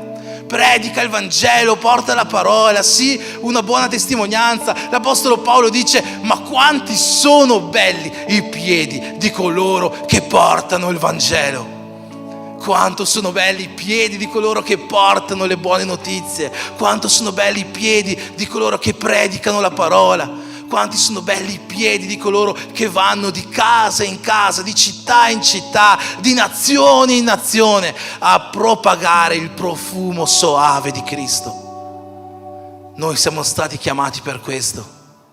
La tua chiamata non è per te, tu sei stato chiamato per un motivo molto specifico, per gli altri. Paolo dice questo: io sono stato in prigione, perseguitato, tutto. Sapete perché? Per promuovere la fede negli eletti. Io faccio questo per amore degli eletti. Fratelli, ognuno di noi deve cominciare a intendere che la chiamata di Dio non è solo per alcuni. Oggi voi siete venuti qua in chiesa forse soltanto perché il sabato sera è il giorno del culto. Nella B-Church sabato c'è l'adorarti alle 20 e allora noi andiamo in chiesa per questo. Ma non è per questo che dobbiamo venire in chiesa. Noi dobbiamo venire qua per rafforzarci, affinché appena sono le 10 di sera e noi usciamo da questo luogo, noi entriamo in questo mondo più forti di prima, perché là c'è una chiamata che noi dobbiamo compiere, c'è qualcosa che noi dobbiamo fare. Noi siamo stati creati per questo. Siamo stati creati per adorare Dio e portare fede alle persone intorno a noi. Non possiamo fare finta di niente, non possiamo nascondere la nostra chiamata. Oggi qua ci sono persone che hanno recuperato da un ministero che un giorno era caduto e oggi sono state rinnalzate da Dio. Ma magari ci sono anche persone che avevano un giorno un ministero, è caduto questo ministero e ancora non sono state rinnalzate. Io voglio dirti una cosa questa sera, che sicuramente la volontà di Dio, perché è per volontà di Dio, la volontà di Dio desidera che il tuo ministero possa risorgere, possa rifiorire. La volontà di Dio è che tu possa veramente uscire da questa chiesa questa sera prendendo la responsabilità dello Spirito Santo che un giorno Dio ha messo dentro di noi, e attraverso questo Spirito Santo tu possa compiere con potenza questa chiamata. Sapete, ho letto queste 3 presentazioni da questi 3 testi e non è una chiamata, non è un caso che appaiono in questi 3 testi. È vero, per volontà di Dio questa presentazione appare anche in altre lettere, ma soltanto in 1 Timoteo 1:1 Paolo scrive per ordine di Dio, e soltanto nella lettera a Tito Paolo scrive per promuovere la fede negli eletti. Queste 3 lettere Prima Timoteo, seconda Timoteo, lettera a Tito, sono 3 lettere della Bibbia chiamate carte pastorali, ovvero qua Paolo non sta scrivendo a un semplice persone, a qualsiasi persona, no, qua Paolo sta scrivendo a pastori, cioè a persone che hanno preso il desiderio di compiere la loro chiamata, persone che vivono il desiderio di compiere la loro chiamata. Non è a caso che Paolo a loro scrive queste 3 motivazioni, a loro si presenti in questo modo, è come se stessi dicendo: come io sono stato chiamato dalla volontà di Dio, anche tu lo sei stato. Come io sono stato chiamato, e questo è un comandamento di Dio, anche sulla tua vita deve essere un comandamento. Come io sono stato chiamato per promuovere la fede negli eletti, anche nella tua vita deve vivere questo desiderio. Tu sei stato chiamato per promuovere la fede in molte persone. Non lasciare da parte quello che Dio vuole fare con la tua vita. Non pensare che ormai l'età è passata, ormai non è passato tempo, non c'è più quel fuoco, non c'è più quella voglia, non c'è più quel desiderio, sto vivendo una situazione difficile. No, non farti abbattere da questo. La chiamata di Dio non è finita sulla tua vita, non è finita. E tu che magari ancora non hai cominciato a vivere appieno questa chiamata, io voglio invitarti a rileggere questo quadro e a fissare questo versetto bene in testa. Se Dio ti ha salvato, se Dio ti ha tratto dal fango, ti ha tirato su da dove vivevi prima, Lui ti ha già rivolto una chiamata. Lui ti ha scelto in mezzo a miliardi per rivolgerti questa chiamata. Questa chiamata è un comandamento sulla tua vita. È una chiamata che non è per te, è una chiamata per coloro che sono intorno a te. Ti chiedo di alzarti in piedi.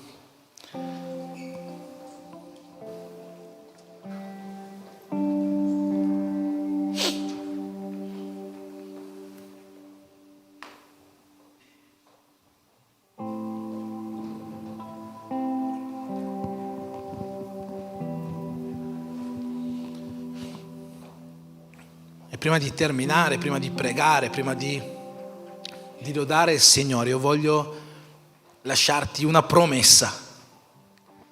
E non sono io che ti faccio questa promessa, perché le mie promesse possono non essere degne di fiducia, ma è Dio che ci fa questa promessa. Anzi, è lo stesso Gesù che ce la fa. Quello stesso giorno in cui ha radunato i suoi apostoli e gli ha detto: da oggi voglio che voi partiate, andiate per il mondo, predicate il Vangelo, facciate i miei discepoli, gli insegnate ogni cosa, li battezzate nel nome del Padre, del Figlio e dello Spirito Santo. Voglio che voi facciate tutte queste cose, ma fratelli, amici, io vi prometto una cosa: che io sarò con voi fino alla fine dell'età presente. Questa è la promessa che Dio ci fa. Questa è la promessa che Dio ci fa. È vero, Gesù ci ha chiesto di continuare l'opera che Lui ha iniziato, ma noi non siamo da soli in questa camminata. È vero, Gesù ci ha anche detto che le tempeste, le tormente, le difficoltà, la tribolazione, le afflizioni arriveranno sulla nostra vita, in mezzo a questa camminata. Ma Lui ci ha promesso che in tutto questo Lui sarà vicino a noi. Lui non ci abbandonerà, Lui non ci lascerà, anzi, noi possiamo fare nostre quelle parole che disse a Giosuè: io combatterò per voi. Fratelli, molte persone, c'è un versetto bellissimo che dice così: alcuni si affidano ai carri, altri si affidano ai cavalli. Io posso continuare questo versetto dicendo: altri si affidano alla scienza, altri si affidano alla tecnologia, altri si affidano alla psicologia, alla filosofia, altri si affidano su se stessi. Ma noi riponiamo la nostra fiducia nel Signore degli eserciti. E se Lui combatte con noi non c'è difficoltà che potremo passare, Sì, non sarà facile la nostra camminata, questa chiamata richiederà impegno, richiederà sacrificio. E che sacrificio! Guardate l'Apostolo Paolo, ma Paolo aveva una convinzione, era certo che Gesù non l'avrebbe abbandonato, che il suo spirito sarebbe stato con lui in mezzo alla lapidazione, in mezzo alla prigione. Gesù era con lui. E Paolo dice così: io sono convinto che colui che ha creduto in me, che mi ha dato questa chiamata, potrà tenere il mio buon deposito, la mia salvezza fino a quel giorno. Gesù non ti lascerà in questa chiamata, lui sarà con te. Lui ti proteggerà, Lui ti aiuterà, Lui ti consolerà. Questo è ciò che fa il Signore degli eserciti. Il suo spirito non ti lascerà, Lui ti fortificherà, ti darà le parole che dovrà darti, ti darà saggezza, intendimento, ti darà doni spirituali, darà a te un fuoco bruciante, consumante, che ti permetterà di proseguire. Lui non ti lascerà. Ricevi questa promessa del nostro Signore e vivi la tua chiamata. Vivi a pieno questa chiamata che ti ha dato. Prendi oggi la forza, il coraggio, l'audacia, la carica per uscire da questo luogo questa sera e far sì che il ministero, la chiamata, la vocazione che Gesù ti ha dato possa esplodere in questo 2025, che possa essere un anno in cui molti verranno a avere una fede promossa da come tu porterai il Vangelo del Signore, da come tu vivrai la vita, da come tu sarai un esempio, da come tu farai frutto dei doni, da come tu vivrai la chiamata che Dio ti ha dato. Lui ti ha salvato e ti ha rivolto una santa chiamata, non a motivo delle tue opere, ma a motivo del suo disegno divino e della grazia che ci è stata fatta in Cristo Gesù. Signore Gesù, ti ringrazio, Signore, per questo tempo in cui la tua parola ha ministrato, toccato i nostri cuori. E io ti chiedo, Signore, che il desiderio con il quale sono salito su questo pulpito possa essere il tuo desiderio e che la tua volontà possa essere compiuta questa sera in questo luogo. Signore, innalza a partire da questa sera una generazione, una chiesa di persone che vivono a pieno la chiamata che tu ci hai rivolto. Signore, che questa chiamata che ci è stata data come tua volontà, che questa chiamata possa essere compiuta nel miglior modo possibile, che noi possiamo sentirci onorati giorno dopo giorno che tu hai scelto noi, che questa chiamata che ci è stata data come un comandamento possa essere qualcosa che brucia nel nostro cuore e che noi possiamo viverla ogni secondo della nostra vita per non cadere in peccato. Che questa chiamata che tu ci hai dato per servire gli altri, per donarci prima a te e poi agli altri, possa essere una chiamata che noi viviamo con desiderio, con ardore e con timore, affinché molti possano trovare la via della salvezza per mezzo nostro. Usaci, Signore, e compi per mezzo di noi la tua volontà. Che in molti questa sera possano rispondere come rispose Samuele, come rispose Isaia, come risposero gli apostoli: eccoci, Signore, manda noi. Eccoci, Signore, manda noi. Siamo la tua chiesa che ti adora, la tua chiesa che ti onora, la tua chiesa che ti segue e che risponde alla santa chiamata che tu hai messo sulle nostre vite. Capacitati, Signore, ogni giorno, e che giorno dopo giorno questo mondo possa essere raggiunto e cambiato, trasformato dalla parola che tu metterai nelle nostre bocche, dalla parola che tu farai vivere nei nostri cuori. Per questo io ti prego nel nome di Gesù. Amen.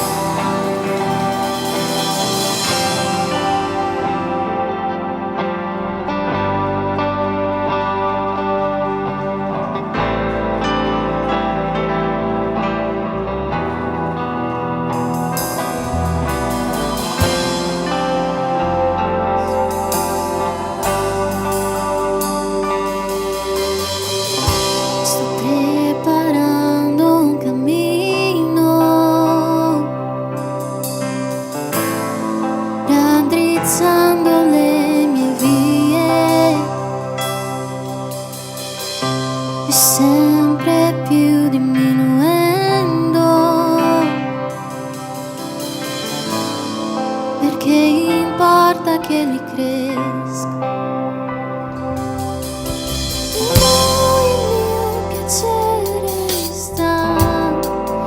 sono degno di slacciare i calzari suoi.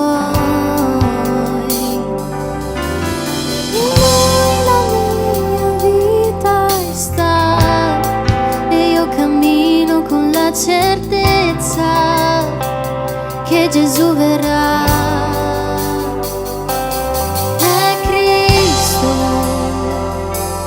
per Cristo che io sto spendendo la mia vita, perdendo tutto per amore con allegria, Signore dei miei giorni. Sto preparando un cammino, raddrizzando le mie vie, e sempre più diminuendo, perché importa che mi cresca. In lui il mio piacere sta, non sono degno di slacciare i calzari suoi. In lui la mia vita sta e io cammino con la certezza che Gesù verrà. È Cristo, per Cristo che io sto spendendo la mia vita, perdendo tutto per amore con allegria, Signore dei miei giorni. È Cristo, Per Cristo.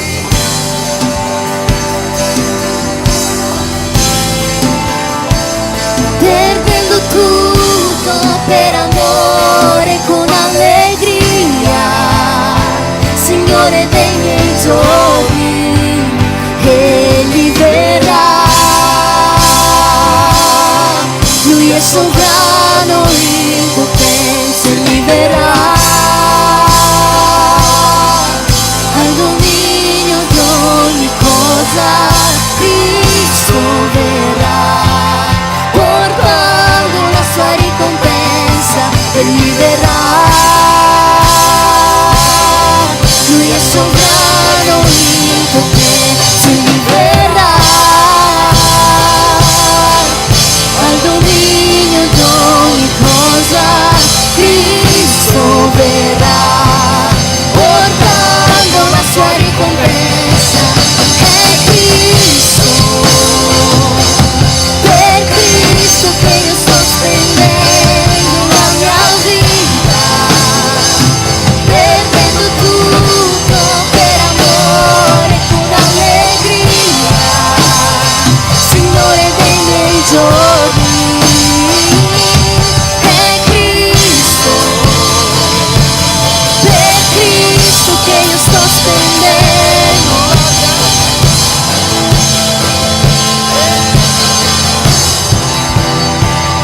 e con allegria, Signore dei miei giorni.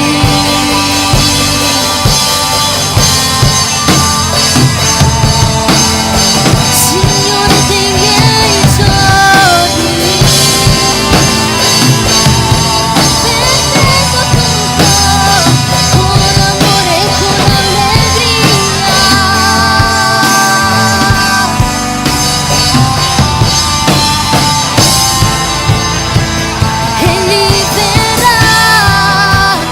Egli verrà,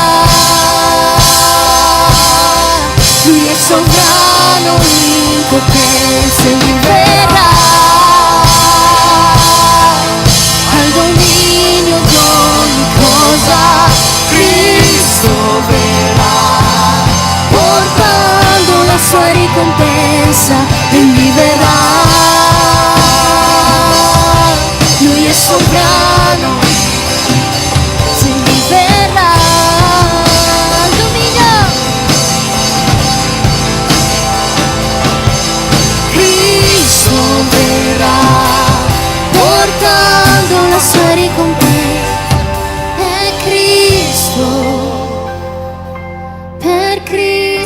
io sto spendendo la mia vita, perdendo tutto per amore con allegria.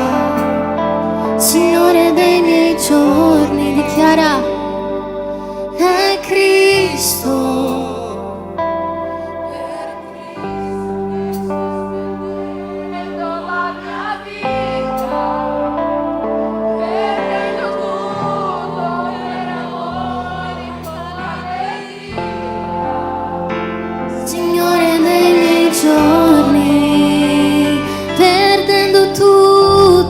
Per amore con allegria, perdendo tutto per amore con allegria, perdendo tutto per amore con allegria. Signore, Signore dei miei giorni.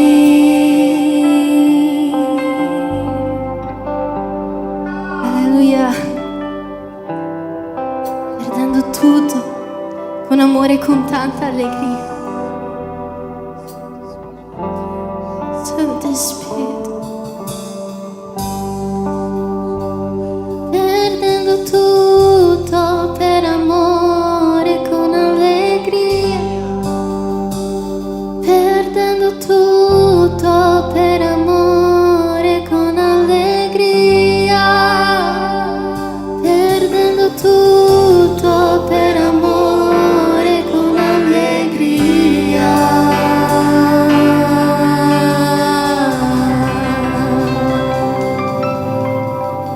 Amen. Facciamo un applauso di adorazione al nostro Signore.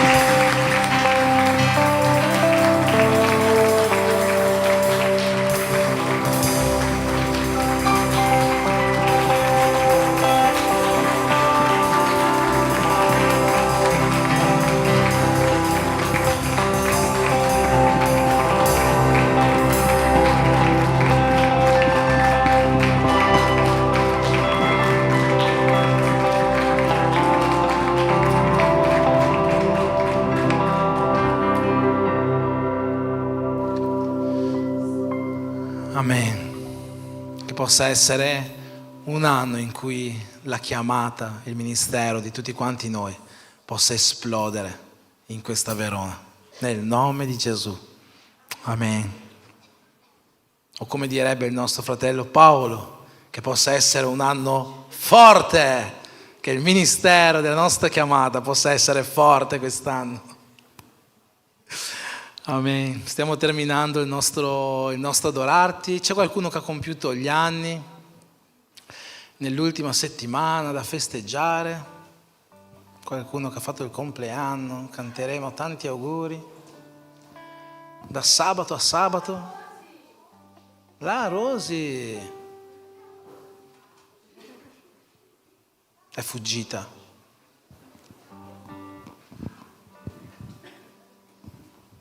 Andiamo a recuperare la Rosy.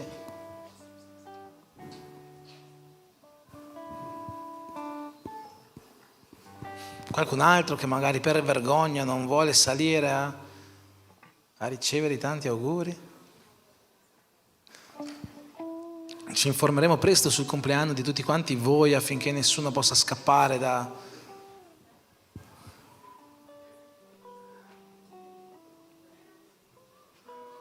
Provate a nasconderti.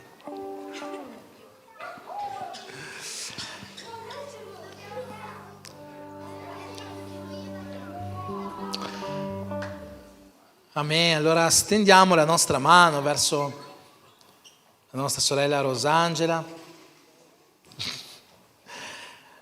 Signore Gesù, ti chiediamo, Signore, in questo momento e mettiamo davanti a te la vita della nostra sorella Rosy, tua figlia, Signore, alla quale hai concesso un altro anno di vita. Ti chiediamo, Signore, che la gioia che viene da te, l'allegria che viene da te possa riempire, Signore, questo suo anno, ma soprattutto, Signore, che le tue benedizioni e la tua presenza non venga a mancare nella sua vita e in quella della sua famiglia. Per questo noi ti preghiamo nel nome di Gesù. Amen.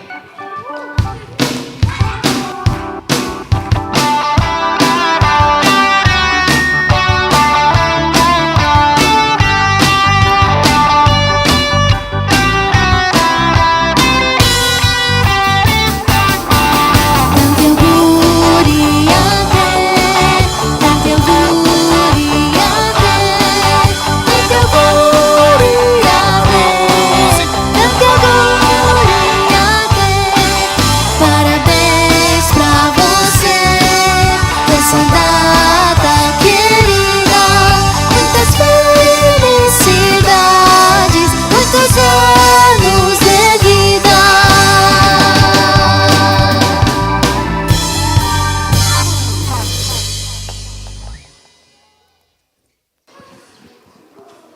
Amen. Allora possiamo fare così con le nostre mani affinché questa stessa benedizione che abbiamo desiderato sulla vita della nostra sorella Rosy possa riempire anche la nostra settimana e le nostre case. Chiediamo che l'amore di Dio, chiediamo che la sua gioia, la sua allegria, la sua consolazione, la sua forza possano essere con noi e con le nostre case. Crediamo che la grazia di Gesù Cristo che ha versato su di noi quel giorno, su quella croce, possa essere con noi e con le nostre famiglie. E chiediamo che la comunione con lo Spirito Santo possa vivere ogni giorno con noi.